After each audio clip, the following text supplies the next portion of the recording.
between sex and death. If you would indeed behold the spirit of death, open your heart wide into the body of life. Khalil Gibran. Virgins indulge in sex for curiosity, harlots for money, widows for remembering the good old days, and wives out of a sense of duty. But the pleasure of sex is possible only in adultery.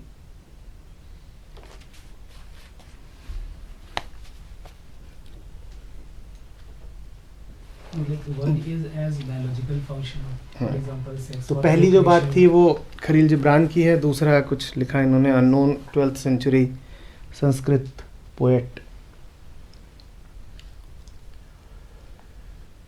इच्छा हमेशा पूर्णता चाहती है कि मैं पूरी हो जाऊं। इच्छा हमेशा पूर्णता चाहती है कि मैं पूरी हो जाऊं, और पूरी होकर के वो क्या चाहती है कि पूरी हुई तो यानी कि खत्म हो गई। इच्छा के पूरे होने का अर्थ तो यही है ना कि इच्छा खत्म हो गई। इच्छा खत्म होना चाहती। बड़ी मजेदार बात है कि इच्छा चाहती क्या है? अपनी ही मौत। इच्छा पूरा होकर के क्या चाहती है? इच्छा पूरा होकर के क्या चाहती है? कि मैं खत्म हो जाऊं। इच्छा की यही। शरीर की बड़ी से बड़ी इच्छा है अपने आप को बचाए रखने की किसी न किसी रूप में। वो यही चाहता है। मन की बड़ी से बड़ी इच्छा है विलीन हो जाने की। शरीर की बड़ी से बड़ी इच्छा है अपने आप को बचाए रखने की, और मन की गहरी से गहरी तृप्ति इसमें है कि वो शांत हो जाए। आप बात समझ रहे हैं? शारीरिक इच्छा जब भी उठेगी, ध्यान दीजिएगा, शरीर संबंधी इच्छा आपको जब भी उठेगी, वो इच्छा कहेगी शरीर की तृप्ति करो। और मानसिक इच्छा जब भी उठेगी वो यही कहेगी कि पाने से मन शांत हो जाए। ठीक है, बात समझ रहे हो? बस ठीक है, समझाने के लिए। क्योंकि आमतौर पे हम ऐसा पाते हैं कि कुछ इच्छाएं हैं जो शारीरिक लगती हैं, और कुछ इच्छाएं हैं, अब तुम्हें शोहरत चाहिए, तुम नहीं कह पाओगे कि ये शारीरिक इच्छा है। तुम्हें यदि शोहरत चाहिए तो तुम नहीं कह पाओगे कि ये शारीरिक इच्छा है ना? पर अगर तुम्हें भूख लगी है, पेट भरना है, तो तुम नहीं कह पाओगे कि ये मात्र मानसिक है। तुम कहोगे यही कि तो शरीर की जरूरत है। तो हमने क्या कहा? शरीर की बड़ी से बड़ी इच्छा है कि मैं बचा रहूं। मन की बड़ी से बड़ी इच्छा है कि मैं शांत हो जाऊं। ये दोनों मिल जाते हैं, जहां दोनों एक साथ पूरे होते हैं, वो जगह है सेक्स। वो क्षण है संभोग का, जहां मन भी शांत, और जो शरीर को चाहिए था कि वो बना रहे। तो जो आप खाना खाते हो वो तो बस आपको इतनी ही सांत्वना देता है कि ये शरीर अभी बना रहेगा अगले कुछ सालों तक। लेकिन संतान का होना शरीर को ये सांत्वना दे जाता है कि जब ये शरीर नहीं रहेगा तब भी मैं बचा रहूंगा।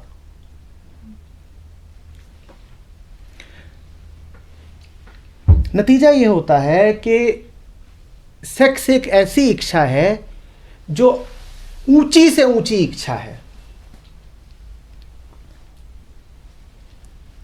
कभी न पूरी हो पाने वाली इच्छा है, और जो कभी न पूरी हो पाने वाली इच्छा होती है सबसे ज्यादा चिल्लाती है कि मुझे पूरा करो, मुझे पूरा करो, मुझे पूरा करो।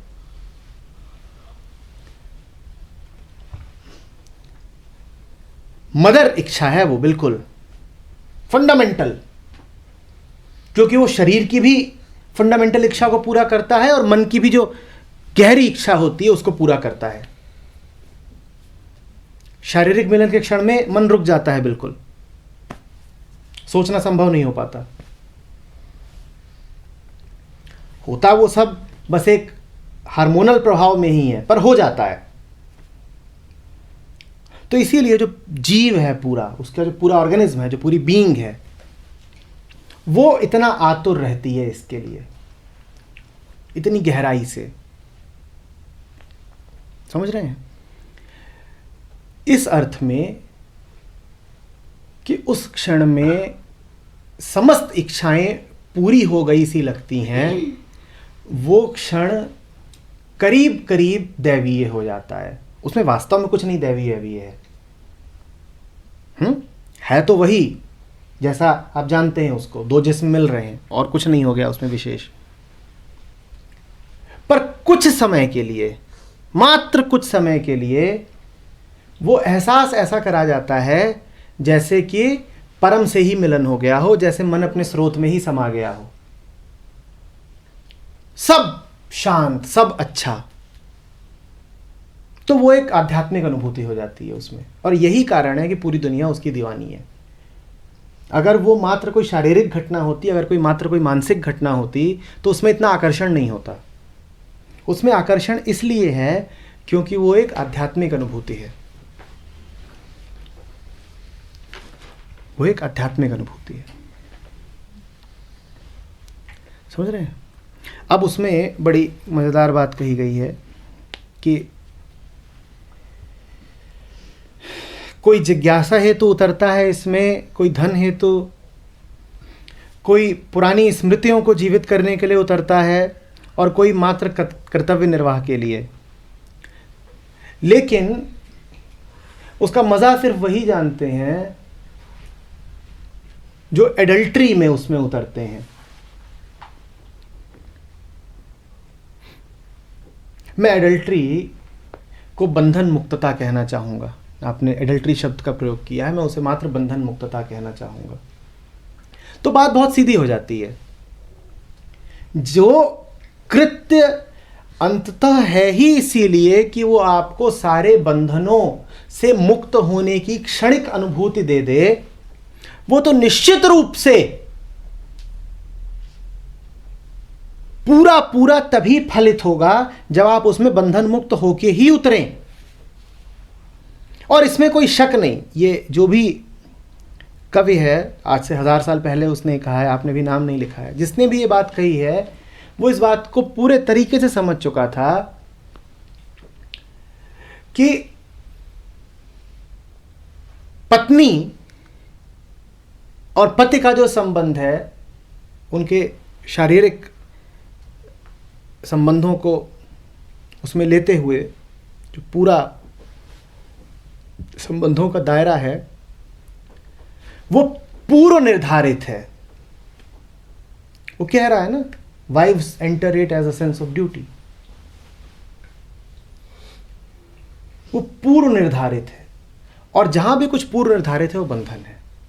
और जो बंधन ही है वो बंधन मुक्त नहीं कर पाएगा। जो बंधन ही है वो बंधन मुक्त नहीं कर पाएगा।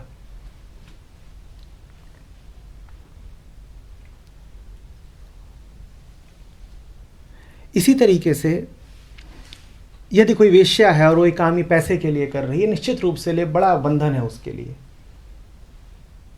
उसके लिए कभी भी ये कोई आनंददायक अनुभूति नहीं हो सकती। उसका मन तो रोएगा ही।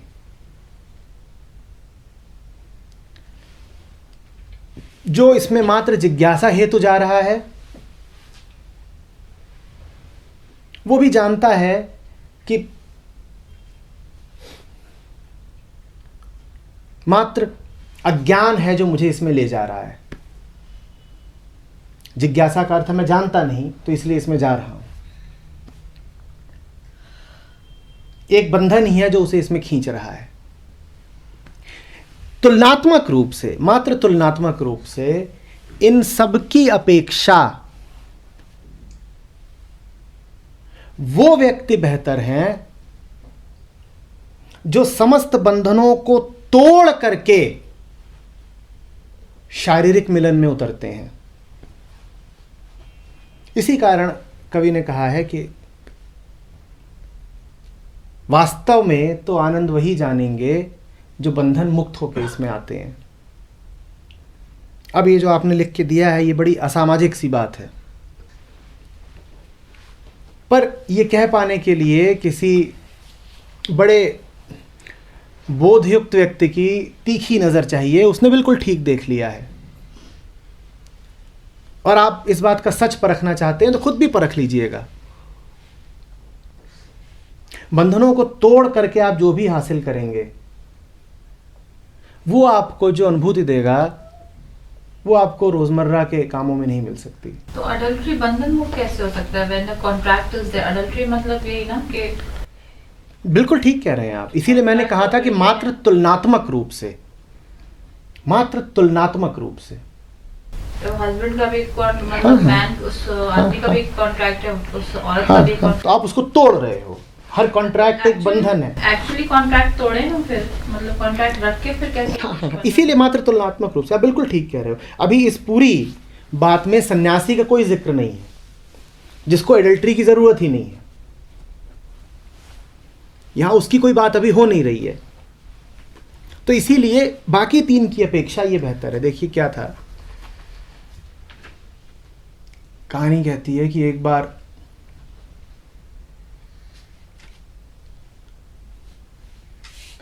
एक शहर में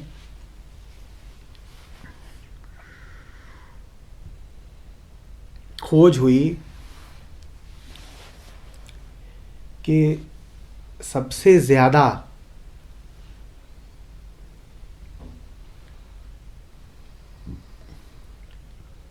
समर्पित स्त्री कौन सी है।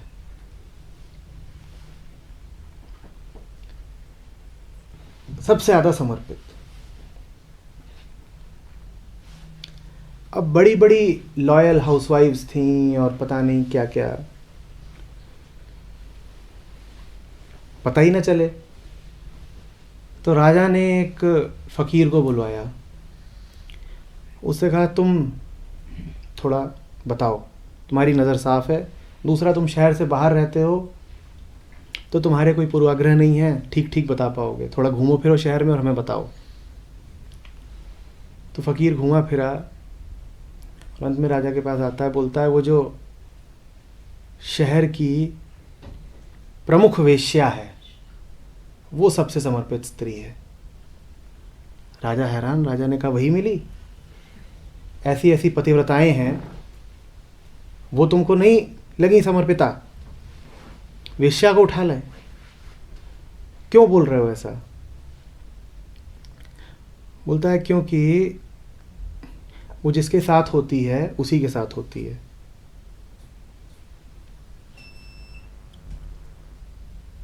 वो जिसके साथ होती है उसी के साथ होती है।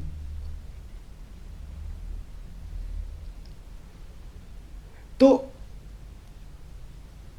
आध्यात्मिक तौर पर कभी भी सामान्य गृहस्थ जीवन को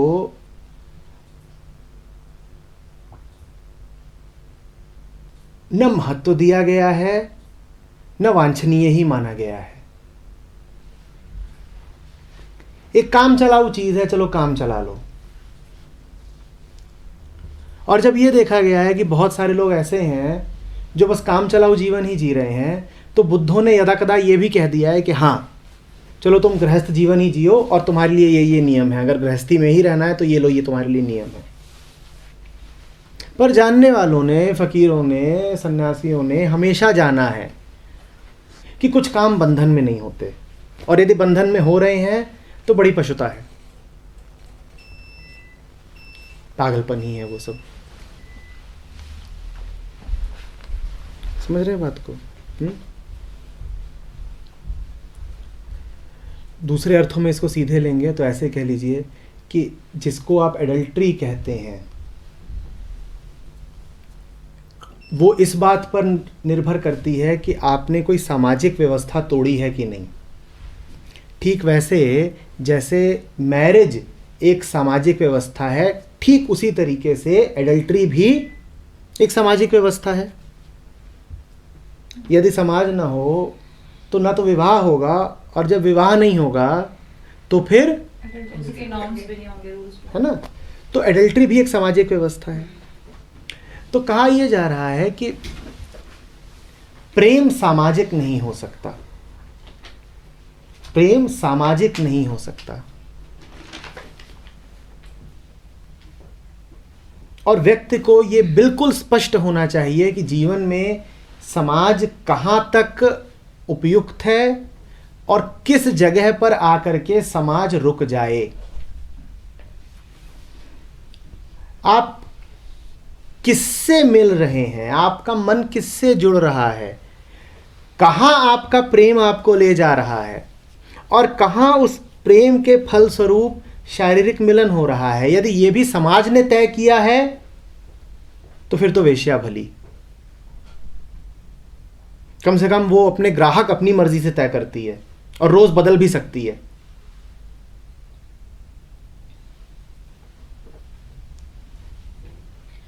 कम से कम समाज का उस पर कोई जोर नहीं चलता, कम से कम उसे अपने ग्राहक से उसका गोत्र नहीं पूछना पड़ता।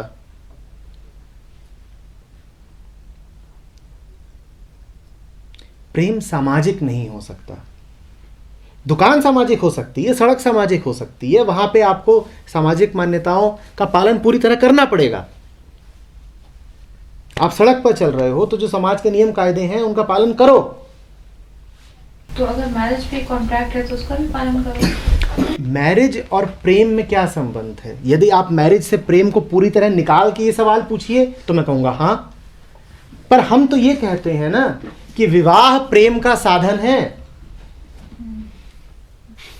यदि मैरिज का प्रेम से कोई संबंध ना हो तो मैं कहूंगा बिल्कुल कॉन्ट्रैक्ट भर है, पर प्रेम तो कॉन्ट्रैक्ट नहीं हो सकता ना, प्रेम तो कॉन्ट्रैक्ट नहीं हो सकता। आपने पिछली क्लास में कहा था तो दैट केस कॉन्ट्रैक्ट को ब्रेक करिए। मैंने व्यंग किया था, मैंने कहा था कि जब कॉन्ट्रैक्ट करे ही बैठे हो तो पालन करो।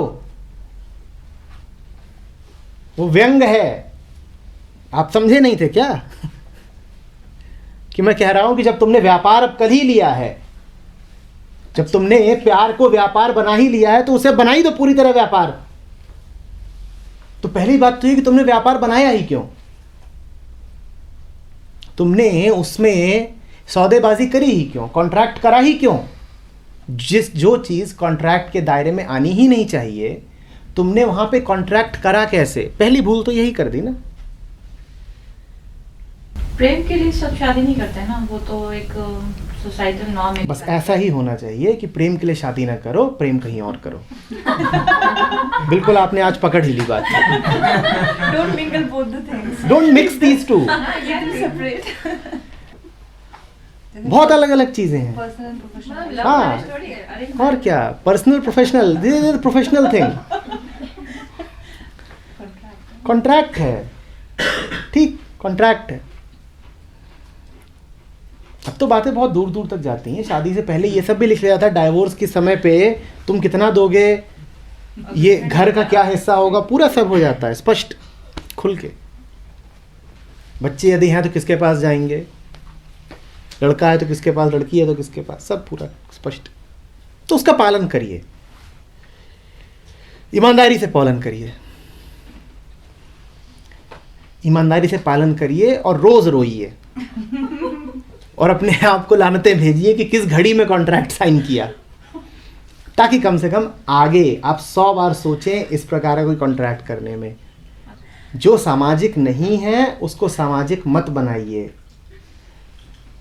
आपका अकेलापन सामाजिक नहीं हो सकता, उसमें किसी का दखल नहीं हो सकता। दूसरी जो बात थी कि मृत्यु में और इसमें क्या संबंध है, एक ही संबंध है। हमारा जो रोज का मन है वो थम जाता है, उसी को मृत्यु कहते हैं, और कुछ नहीं। मौत का अर्थ है मन का थम जाना। मन थम गया, मृत्यु हो गई। मृत्यु ऐसा ही अनुभव है वो भी, और कुछ नहीं है। कबीर की कितनी साखियां हैं जिसमें कबीर ने मृत शरीर को दुल्हन से ही इंगित किया है। वो कहेंगे कि ये जो अर्थी निकल रही है, ये 4 कहार हैं जो मेरी पालकी लेके जा रहे हैं। तो मौत में और विवाह में, मौत में और परम से मिलन में संतों ने हमेशा समानता देखी है, हमेशा हमेशा।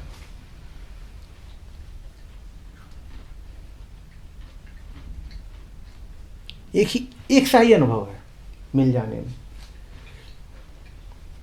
एक जगह कहते हैं कि पानी पहले हिम हुआ और फिर हिम होकर के भाप हो गया जो दिखाई भी नहीं पड़ती, अदृश्य हो गया, चला गया। और फिर कहते हैं जो था वही हो गया, जो वो था ही वही हो गया। तो यही है।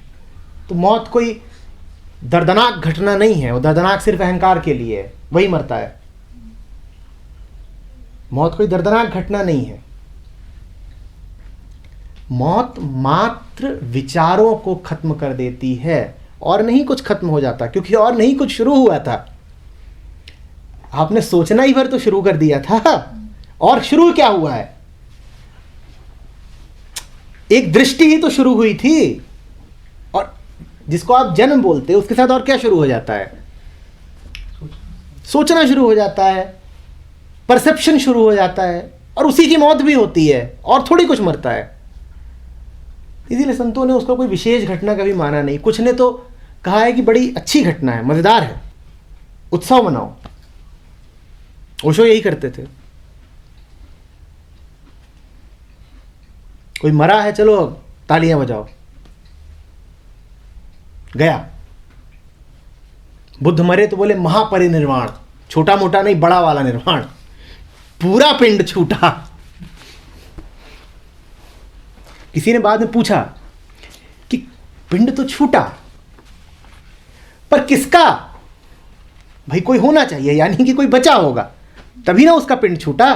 जब आप कहते हैं मुक्ति मिल गई, तो किसी को मिली होगी, जिसको मिली वो तो बचा रह गया। कहते हैं जिस जन मास्टर से पूछा गया उसने बड़ी जोर से डंडा मारा।